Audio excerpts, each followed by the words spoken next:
Heisman Trophy winners who failed in the NFL. What's worse than winning the most famous award in college football? Winning it and then failing so badly in the NFL that people forget you even won it.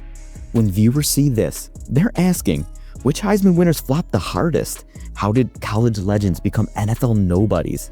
What destroyed careers that looked unstoppable? Here's the reality. Winning the Heisman Trophy is supposed to be a launchpad to pro stardom. But for these 10 players, it became a curse. College glory turned into professional disappointment, and the biggest stage in college football became a setup for the most painful failures imaginable. Number 10. Troy Smith, 2006 Heisman winner. Smith dominated college football at Ohio State and won the Heisman in 2006. The Baltimore Ravens picked him late in the 5th round, hoping to find a diamond in the rough. Smith did get into the NFL, but he never became a long-term starter. He appeared in a handful of NFL seasons and started only a few games. Over his NFL career, he threw for 1,734 yards with 8 touchdowns and 5 interceptions, far short of the profile expected from a Heisman winner. He also battled illness early in his pro career, which affected his trajectory. The problem was simple. College success doesn't always translate. Smith's size and the speed of NFL defenses made consistent starting work difficult. He bounced between the NFL and other leagues before moving on from pro football. But at least Smith played in the NFL. Our next Heisman winner never played a regular season snap, and his story will show how injuries can erase potential overnight. Number 9. Jason White, 2003 Heisman Trophy winner. Heisman season, dominant, 40 touchdown passes, and one of the best seasons in Oklahoma history. But White's knees were a major red flag for NFL teams. He underwent multiple knee surgeries in college, and that history kept him out of the draft. He went undrafted, and although he had tryouts, including with the Tennessee Titans, he was unable to stick because teams were concerned about his surgically repaired knees. So the 2003 Heisman winner never played in a regular season NFL game. A stark reminder that medical history can override college production. Jason White is one of a notable group of Heisman winners who never made it onto NFL fields for regular season action. That's tragic. The talent was there, but the body wasn't. Our next Heisman winner crashed for an entirely different reason: lifestyle and off-field issues. Number 8. Johnny Manziel, 2012 Heisman winner. Johnny Football was an electrifying playmaker at Texas A&M. The Cleveland Browns selected him in the 1st round, 22nd overall in 2014, convinced he could be their dynamic franchise quarterback. It didn't work. Manziel's NFL career lasted essentially 2 seasons. He played in limited games and started only a handful. He finished his NFL stat line with 7 passing touchdowns and 7 interceptions. Off-field problems, including highly publicized partying, lapses in professionalism, and substance use issues that later led to rehab stints and suspensions, derailed his development. Manziel's arc is a cautionary tale about discipline and the leap from college spotlight to NFL responsibility. Talent, absent commitment, rarely lasts in the pros. But that's not the only reason Heisman winners fail. Sometimes the NFL simply needs you to play a different position, which is what happened to our next player. Number 7. Eric Crouch, 2001 Heisman Trophy winner. Nebraska's electric dual-threat quarterback in the option offense.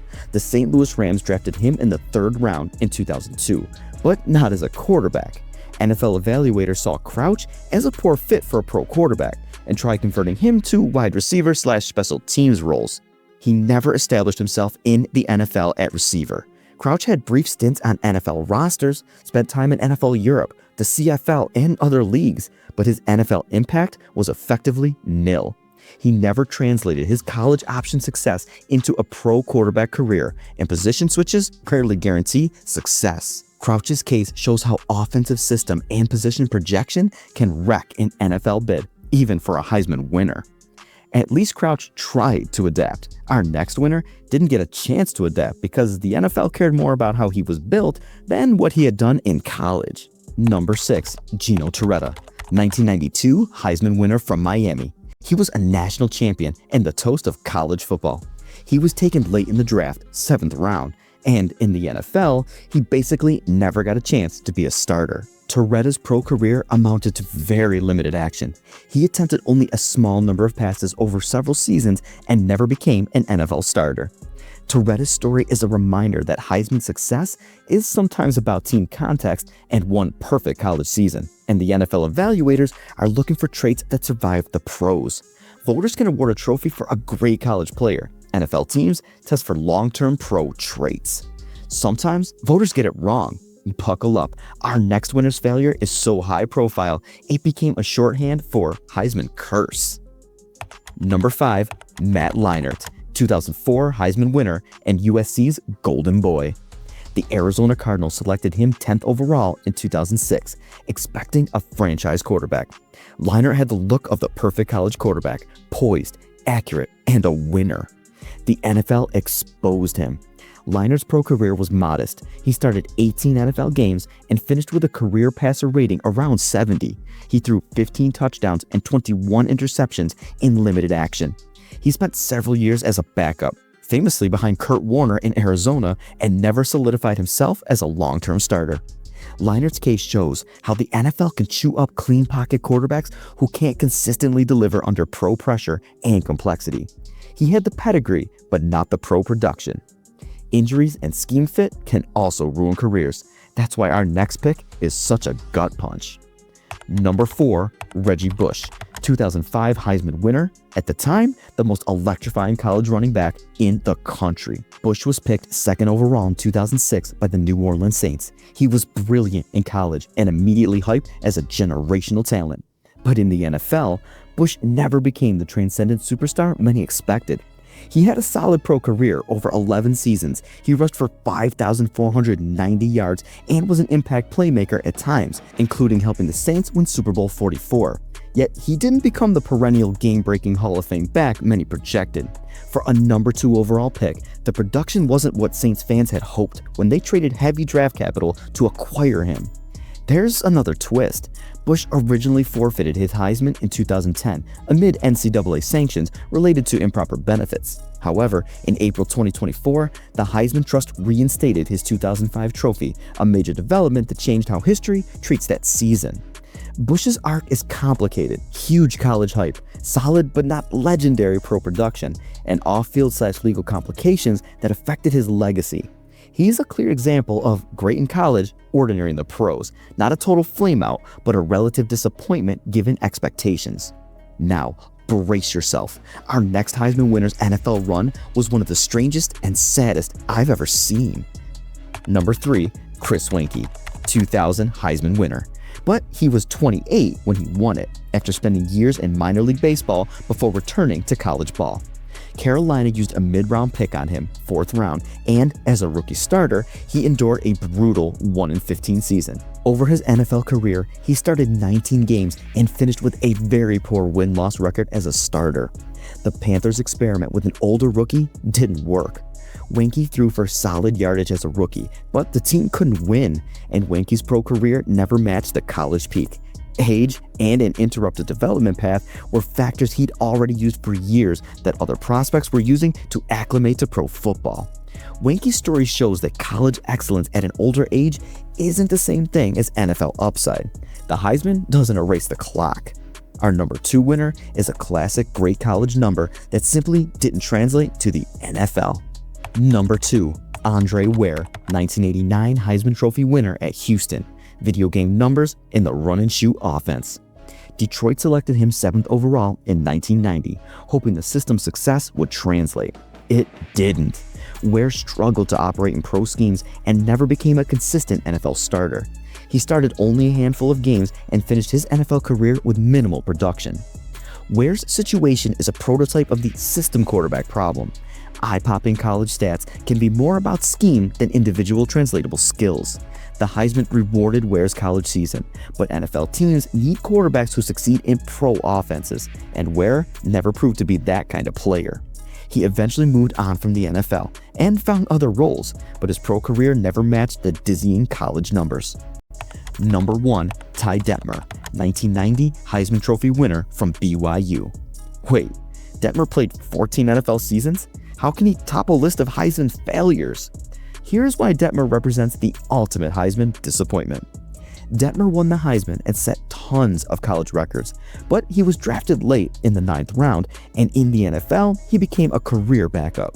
Over 14 NFL seasons, he played in the mid-50s of games and started roughly in the mid-20s. He threw for about 6,351 yards with 34 touchdowns and 35 interceptions. In short, Detmer spent a long pro career mostly as a clipboard holder and spot starter rather than as the franchise quarterback his Heisman season seemed to forecast. For someone who set nearly 60 NCAA marks and commanded college lore, Detmer's pro life, long but minor, is a stark example of the Heisman not guaranteeing NFL stardom. He stuck around because he could be a reliable backup, but he never enjoyed the sustained starting success fans expect from the award's recipient. That's why Ty Detmer sits at number 1 in terms of longevity, but not relevance, a long, slow fade from college legend to helpful veteran backup. The Heisman Curse. People call it the Heisman Curse, and after looking at these careers, it's hard not to see the pattern. Out of dozens of winners over the years, about a dozen to 15 Heisman winners never played in an NFL regular season game, including Jay Burwanger, the first winner, Charlie Ward, Jason White, and others among them.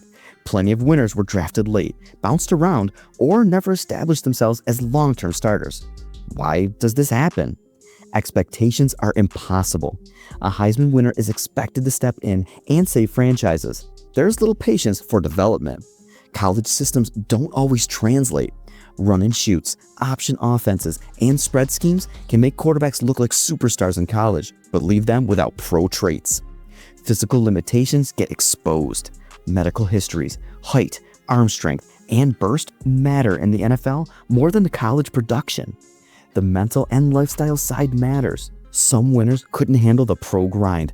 Others never adapted to pro game speed or scheme complexity. Look at these human stories. Jason White went from Heisman glory to being medically unfit for the NFL, a brutal reversal. Ty Detmer spent 14 years as a pro, but mostly on the sidelines, a slow death of a once bright dream. Johnny Manziel had immense talent, but off-field issues and discipline gaps that ended his NFL opportunity. Reggie Bush had a productive NFL career by many measures, yet didn't become the transcendent superstar expected at number 2 overall, and his Heisman saga includes the forfeiture and subsequent 2024 reinstatement of the trophy. These aren't just failed careers, these are lives changed by impossible expectations, medical realities, and the brutal logic of pro sports. The ripple effects. Heisman busts don't just hurt players, they affect franchises and fan bases. Teams waste picks and momentum when a high-profile college star can't produce in the NFL. Front offices face pressure to fix things, which can lead to riskier drafts and more mistakes.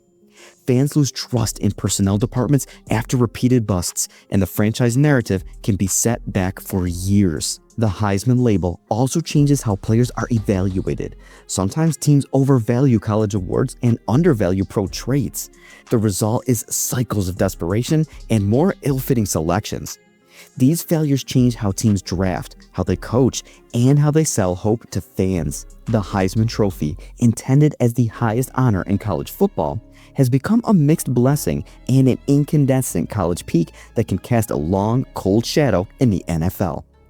The psychology of failure. Why do so many Heisman winners stumble in the pros? It starts with identity. Winning the Heisman becomes who you are. The identity creates an extra set of expectations from fans, media, and coaches that magnify every failure. Matt Leinart couldn't be treated like a developing quarterback because everybody already labeled him the next great thing. Troy Smith faced size and scheme concerns that the NFL doesn't excuse. Jason White faced medical reality, a body that said no even when the talent said yes. Social media and modern scrutiny amplify mistakes and shrink room for error. The Heisman Trophy is often more of a spotlight than a safety net. The truly sad part: most of these guys were hardworking, well-intentioned people who ran into structural limits, medical, schematic, or situational, that couldn't be overcome by will alone. These 10 players prove one simple truth: College greatness does not guarantee NFL greatness. The Heisman Trophy is supposed to identify the nation's best player, but too often it identifies someone who peaked in college and then ran into the blunt instruments of the NFL, medical checks, schematic fit, and different expectations. Every December, we crown a new Heisman winner. Every April, a new set of questions arrives for the NFL. How will they evaluate this player's pro potential? Will the trophy be a blessing or a burden? Maybe that unpredictability is part of sports cruelty and part of what makes its success stories so sweet. If greatness were automatic, it would mean less. These failures make the successes more meaningful. Every Patrick Mahomes or Joe Burrow makes the list of Heisman disappointments a little more tragic. Thanks for watching this journey through college football's most decorated but least successful NFL careers. Hit subscribe if you want more deep dives into why hype doesn't always equal pro success. And remember, next year's Heisman ceremony will crown another college superstar. Could that trophy be a curse, or will this one be the exception? Only time will tell.